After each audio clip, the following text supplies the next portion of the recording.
아까 말한 것처럼 부처님 당시에 부처님이 꿈에 현몽을 해가지고 태어난다 했을 때 현몽으로 태어나는 그 순간에 많은 사람들이 즐거워하고 행복해야 되는데 가장 슬퍼하는 사람이 부처님의 아버지 엄마가 그런 거예요. 왜냐면 어렵게 가진 아들이에요. 결혼해가지고 그냥 1년 만에 바로 가진 아들이 아니고 당신이 열심히 기도한 그때 얻어진 아들이란 말입니다. 근데 그 아들이 부처가 된다 하니까 얼마나 상심이 크겠어요. 그래서 부처가 7살에 고민하는 것을 얘기 듣고 난 다음에 안 되겠다. 부처가 여기 출가 못하게 되겠구나. 뭘 만드냐면 삼시궁전을 만듭니다. 삼시궁전, 동서남북으로 해가지고 궁전을 만들어가지고 봄이 오면 뭐예요? 꽃이 피고 가을이면 풍년대와 하듯이 사방에다 궁전을 만들어가지고 거기에 궁녀들 막 넣어놓고 그 부처님이 거기서 막 그 방탕하게 생활할 수 있도록 거기 만들어줘요. 부처님이 한날 술을 먹고 딱 새벽에 일어났는데 어렸을 때지 일어나 보니까 전부 다 술 먹기 전에는 전부 다 얼굴 잘생기고 이쁘던 사람들이 술 먹고 떡 돼가지고 떡 실신 다 돼 있는 모습 보니까 부처님이 보니까 야 이게 뭐지? 당신이 행복한 게 아니고 너무 당신 스스로 불행해 보이는 거예요. 야 중생들이 갖고 있는 우리의 삶에 끝자락이 이게 단가? 이건 알 건데 그렇게 고민하다가 우연찮게 길을 탁 나가는데 뭘 보게 되면은 나이 드신 할아버지가 지팡이를 탁 집어서 걸어가는데 내가 그 100m의 걸음을 몇 분 만에 갈 수 있는 걸음거리를 저 할아버지는 1m 되는 것을 한 10분, 20분까지 걸어가니까 야 나이 같으면은 져야 되는구나. 그리고 사람이 그 병들어 죽는 모습 보니까 야 사람이 태어나서 늙고 병들어 죽는 저 모습 보니까 저것을 뛰어넘을 수 있는 방법이 뭐 없을까? 다시 또 고민을 해요. 그 고민하는데 부처님 아버님이 또 아신 거예요. 안 되겠다. 저거 안 되겠다. 그래서 뭘 하냐면 결혼시킵니다. 부처님이 결혼했어요. 이름만 하면 뭐하지만 저도 못한 결혼식을. 부처님께서 결혼하셨어요. 부처님이 결혼하시고 난 다음에 아들 낳아요. 아들이 나올라. 나올라라는 뜻이 우리말로 풀면은 아플싸, 탄식의 그런 말이 아니에요. 설마 부처님이 그런 했겠어요. 당신이 나오신 당신 아들인데 아이고 사랑스럽고 이쁜 아들인데 그걸 아이고 너 왜 태어난 뭐 이렇게 얘기했겠어요. 근데 이제 어쨌든 간에 그 아들 이름을 나올라라고 지었어요. 나올라가 저쪽 산스 빨로라는 나올라인데 우리말로 풀면은 탄식의 소리 납니다. 아플싸 이런 용어를 하네. 어쨌든 부처님이 결혼해가지고 그 아들까지 태어나니까 당신 이러면 안 되겠다 싶은 거예요. 그래서 당신이 출가의 마음을 먹고 출가하게 됩니다. 그 출가의 나이가 몇 살이냐면 29살 출가합니다. 그럼 8번 계리감이 생겨요. 어떤 계리감이 생기냐면 부처님이 몇 살에 결혼했을까?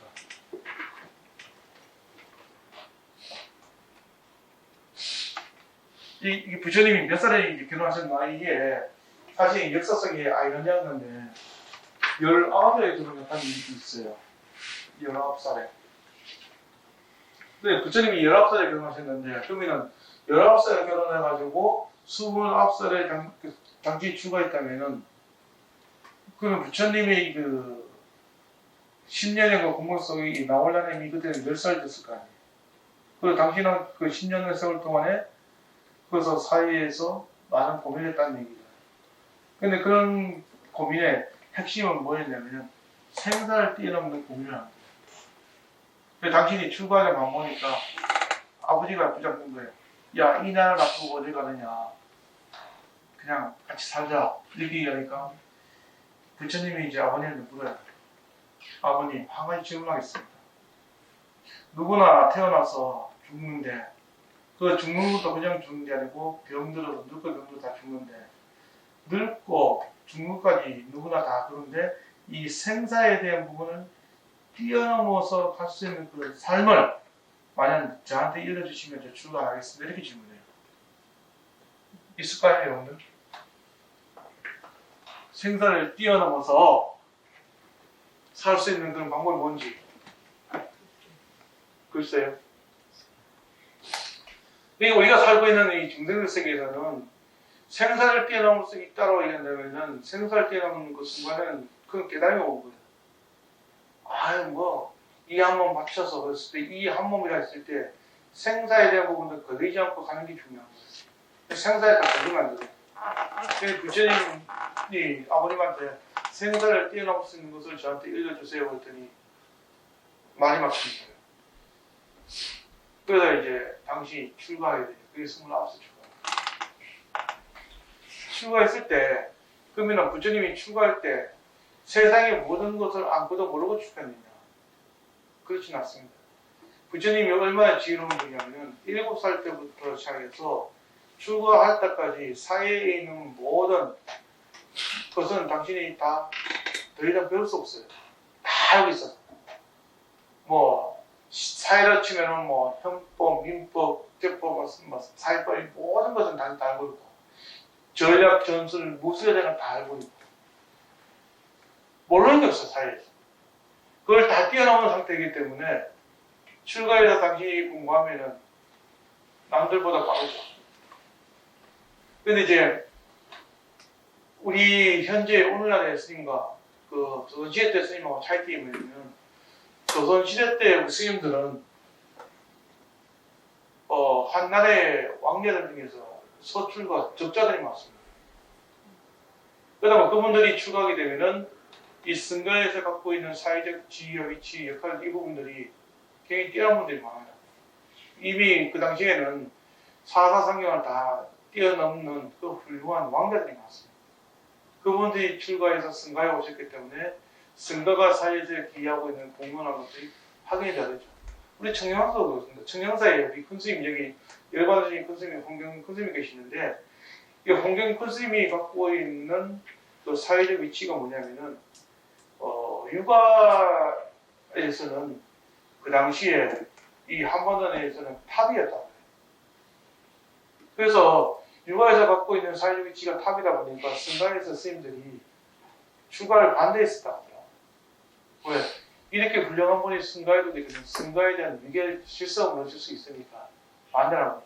근데 홍경 스님이 출가할 때 뭐라고 하냐면은 나는 사회에서 갖고 있는 모든 것들은 다 내려놓고 출가해서 이 출가한 모든 대중들한테 내가 시공하겠다. 근데 그 당시에 당신이 출가할 때부터 했던 것 중에 하나가 이제 뭐 한학이 뛰어나기도 뛰어났지만 이 북크시를 굉장히 잘 썼어요. 그래서 한나라의 그 국사 이렇게 쓰는 진서 같은 것도 직접 쓰는 그런 어떤 부분도 있어요. 여기 홍경 큰 스님이 계셨다고 정량사에. 그런 것처럼 그 당시에는 그런 사회적 역할이 있어서 출가해서 스님이 생활하게 되면은 그 승가에서 일어나는 다양한 부분들이 대접을 받지만 오늘날의 승가의 스님들 같은 경우는 사회적으로 그 정도 위치에 있다가 출가하시는 스님들은 조기전 잘 안 봐요. 태고정화라는 경우가 많죠. 조기정 안에서는 뭐냐면 독신이라는 게 있어요. 독신 아니면 조기정 못 돕니다. 결혼을 하면 못 돕니다. 그러면 결혼한 상태에서 조기정 도울 수 있는 방법은 뭐냐? 이혼하고 와요. 그래서 이제 그런 부분들 때문에 승간에서도 이제 그 스님들 계층들 중에서도 결혼했다가 이혼하고 추가하시는 스님도 있고 또 그냥 독신으로 도와서 있는 스님이 있고 아예 태어날 때부터 저래서 자라는 스님도 있고 여기에 또 다른 결국 사회가 생깁니다. 이게 불교 공부에는 일체의 모든 것은 본래 모든 건 공안거라고 했어요. 이 대승불교에서는 공안이에요. 이 공안 속에서는 이 안에는 너와 내가 없어. 다 동등해 봐야 되거든요. 그런데 그 안에 살고 있는 중생들은 남자들끼리 모이면 제일 먼저 하는 게 뭔잖아요. 나이 먼저 따져요. 서열 따져요. 몇 년생이 무슨 띠예요. 남자들 그렇게 많이 따지거든요. 항상 그런 같은 그 서열 의식이 있듯이 모든 어떤 이 공간 속에서는 그런 부분들이 일어나는 것이 당연하다고 보고 있는 게 동양적 사상이에요. 사실은 이 서양적 사상에서는 그런 개념이 없잖아요. 불교가 공부할 때 서성불교와 대성불교가 이게 뭐냐 본다면은 엄밀히 따진다면은 서성불교가 갖고 있는 수행적인 관점은 자기 점검이 중요해요. 내가 철저하게 내 자신에 대한 점검을 하지 않는 상태에서 타인들을 위해서 어떠한 부분도 어떠한 행위를 할 수 있는 것은 내 스스로 용감해야 된다. 이렇게 생각해요. 이게 소승불교예요. 대승불교에서 뭐냐면은 때로는 누구나 완벽하지 못하지만 똑같은 스윙자 입장에서 약간의 허물이 있다 하더라도 서로 그 허물이 있는 부분들을 서로 부딪히면서 탕마한다 그래요. 서로 깎아간다 그래요. 모양이 전부 다 그 모아져 있는 것을 서로 부딪히면 어떻게 돼요? 둥글게 돼요. 불교 공부는, 대승불교 공부는 둥글게 하는 그런 마음자리예요. 내가 예민해져 있는 거, 예민해져 있는 그런 마음자리를 둥글게 만들려고 하는 게 불교 마음이에요. 그 둥글게 하려면 그 마음자리를 어떻게 만들어야 되느냐 했을 때 아까 말한 것처럼 내 일체의 모든 행위, 일체의 모든 행위에 대한 부분들이 결과물이 얻어지는 것을 아시게 되면 한 걸음 뛸 때마다 생각을 하고 한마디 내뱉을 때마다 생각을 해가지고 행위를 해야 되는 것이지 그런 것들 없이 그냥 말을 함부로 하게 되면 생각 없이 말하게 되면 그게 그냥 인간성인 거예요. 이게 순간에서는 상대편이 어떤 말 하면 말에 대한 것을 가지고 가장 많이 따지는 것이 교리적으로 공부하는 순들을 많이 따져요. 왜냐하면 부처님 법을 읽을 때 저 말이 부처님의 근거에서 얘기하는 것인가 아니면 지성각으로 얘기하는가. 그러면은 자기가 얘기할 때 부처님 경전에 의거해서 얘기한다면 부처님 말씀이 이렇습니다라고 정확히 출처를 바꾸고 얘기해야 돼요. 부부간에 부모 자식간에 싸울 때도 정확하게 출처를 대가지고 대화를 하는 것과 출처를 대지 않고 추상적으로 야 옆집에는 돈 많이 번다더라 너는 뭐하느냐 이렇게 얘기하면은 해보자는 것도 아니고. 그래서 불교 공부도 마찬가지예요. 교리를 공부할 때 교리에 대한 것을 서로 얘기할 때는 정확하게 경전에 어떤 구절이 있다. 이 구절에 있어서 나는 이렇게 생각한다고 얘기를 해야 되는 거지. 그 경전에 있는 것 같더라 하면서 사람과 얘기하면 안 되는 거예요. 불교는 추상적인 거 가지고 대화를 하는 게 아니거든요.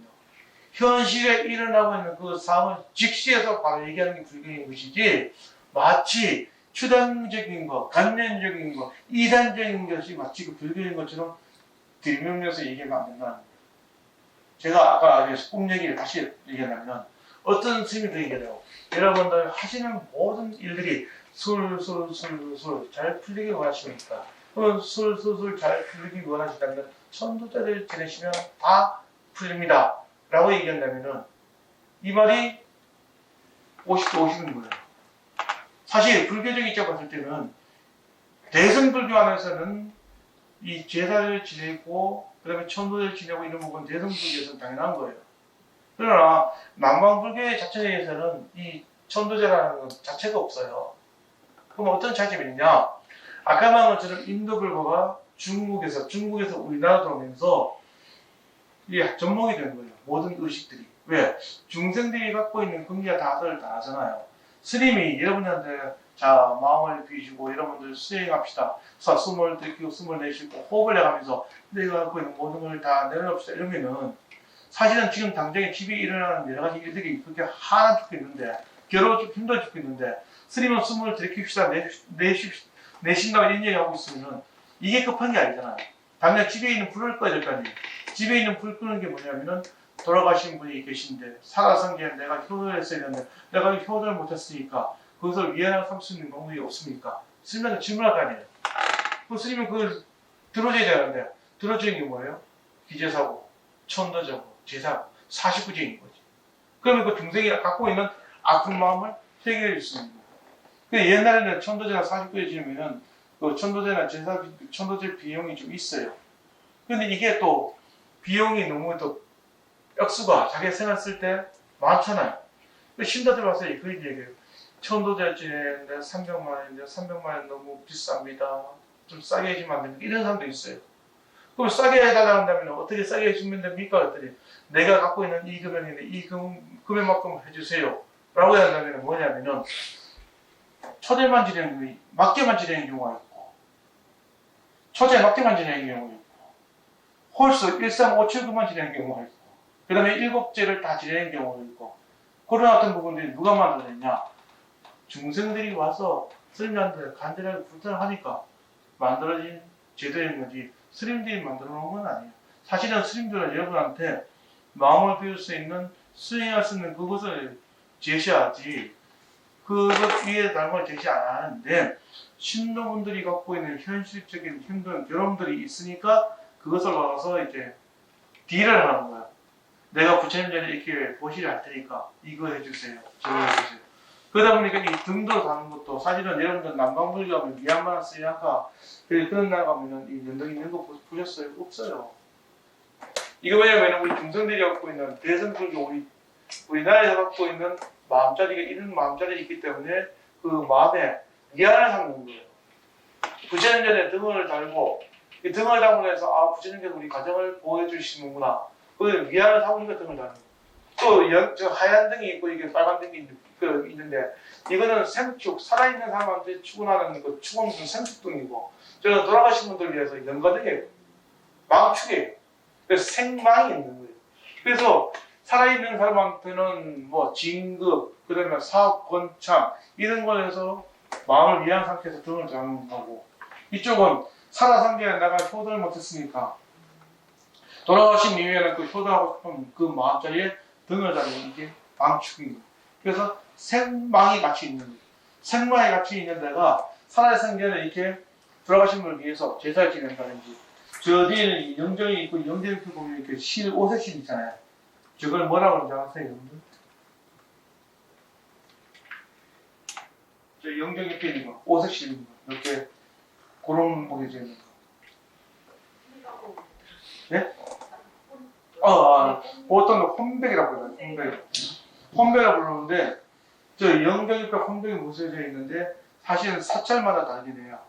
혼백을 그 제자가 모신 경우가 있고 영정을 모신 경우가 있고 혼백은 바로 태우는 경우도 있고 또는 혼백을 묶기도 하고 다양하게 하는 방법도 있는데 모든 의식 저런 부분들은 불가하고 세속하고 서로 이제 합의를 보는 거예요. 이런 의식으로 인해서 마음을 미안한 삼을 수 있는 거예요. 그 아라바노처럼 부처님도 당신이 이 중생들의 세계에서 보니까 중생들이 갖고 있는 각가지 방편들이 다 생각들이 다 다른데 생각들이 다른 저것은 사실은 저 사람들이 왜 생각들이 다르고 삶이 다 다를까 생각했을 때 아까 말했던 과거에 각자가 갖고 있는 인과에 대한 그 행위 그 원래에서 얻어진 모습들이 하는 거예요. 그것을 자기가 빨리 알아차리면 부처님 세계에서 두 번 다시 이 중생 세계에 나오지 않는데 여러분들 다음 생에 꼭 가야 될 세계가 어떤 세계냐면 극락세계예요. 극락세계는 뭐냐면은 한 번 가면 다시는 중생들 세계에 안 태어나고 극락세계에서 그냥 천년만년 사는 거예요. 그게 중생들 세계에 중생들이 바라는 희망이 꽂히면 극락세계에 태어나길 바라는 거예요. 이게 스님들이 얘기하는 거고 저는 개인적으로 제일 재미있는 세계가 이 중생들 세계예요. 지지가 보는 게 이만큼 재미있어요. 사람들 사는 데 있어서 그런 게 있잖아요. 그 일곱수 물에 가면은 일곱수의 물에 가면은 항상 물고기 놀고 있어요. 물고기 놀고 있는 그 물고기에 그 여러분들 발을 탁 담그면 물고기가 도망갈까요? 도망가지 않을까요? 도망가요? 해보셨어요? 도망가는 거? 절대로 물고기는 도망가는 거 아니에요. 네? 도망갔다가 오잖아요. 당겼을 때 도망갔다가 오잖아요. 일곱수에 가면 물 발을 담그면요. 물고기가 도망가지 않고 내 동아리를 물어 탁 건드려 터치해요. 이게 무슨 물건이에요? 피시 그게 아니고 일곱수에 있는 분이 설마 피시겠어요? 가만히 있으면 아니 이제 피시고 가서 막 다가와서 뜯어먹잖아요. 닥터 피시가 그대는 뭐냐면 일곱수는 내가 발을 담그게 되면 물고기는 도망가지 않고 나한테 다가오는 게 이 일곱수 물에 돈 이 발이 자기네들은 처음 보는 발이에요. 처음 보는 거다 보니까 자기네들은 두려움과 공포가 없어. 그게 뭐 신기한 거예요. 그러나 중생들 세계에 살고 있는 내과에 물고기들이 있으면 발을 탁 담고 물고기들은 다 도망을 가요. 왜? 생명의 위협을 느끼는 거예요. 저 인간들 날 잡으러 오는 거예요. 말 못하는 것도 뭐냐면은 자기가 갖고 있는 처해진 상황에 따라서 자기가 느끼는 것들이 다른 거예요.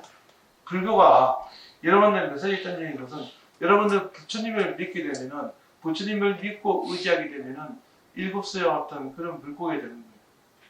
세상 어떤 부분들도 두려움이 없고 당당해졌어요. 그리고 어떤 그 고난이나 역경이 와도 그 부분들이 나한테 힘든 게 아니고 내 수행의 안식자가 되는 거예요. 나한테 일하는 모든 일들이 수행의 안식자가 되어야 되는 건데 왜 나한테 하필 이런 고난이 나한테 왜 이런 시련이 왜 나한테 이런 상처를 줄까 이런 생각을 한다면 이 중생의 세계인 거예요. 사실은 내가 더 큰 일을 하기 위해서는요 이 일은 거기에 별로 아무것도 아닌 거예요. 내가 갖고 있는 고정관념이 있으면은 그 고정관념에 대한 부분들을 깨어쓰려고 노력해야 된다. 첫 번째. 두 번째는 그 고정관념을 깨야 된다면은 그 부분들이 나도 행복해지고 나를 둘러싸고 있는 모든 사람이 행복해졌으면 그 길이 과연 무엇인가? 내가 어떤 모습으로 내가 행위를 하는 것이 올바른가? 이 두 가지만 오늘 기억하시고 여러분들 가정에 돌아왔으면 좋겠습니다. 다음 주에 여러분들 즐거운 마음으로 만나길 바라겠습니다. 수고하십시오.